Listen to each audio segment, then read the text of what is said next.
Bawat araw, walang bilang na Pilipino ang nagsasakripisyo.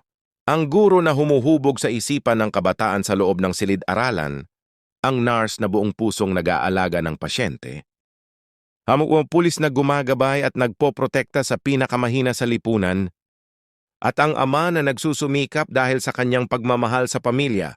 Lahat sila'y nagsisipag, tapat na nagbabayad ng buwis, at patuloy na umaasa na ang kanilang sakripisyo ay maghahatid ng mas maliwanag at makatarungang kinabukasan para sa bawat Pilipino.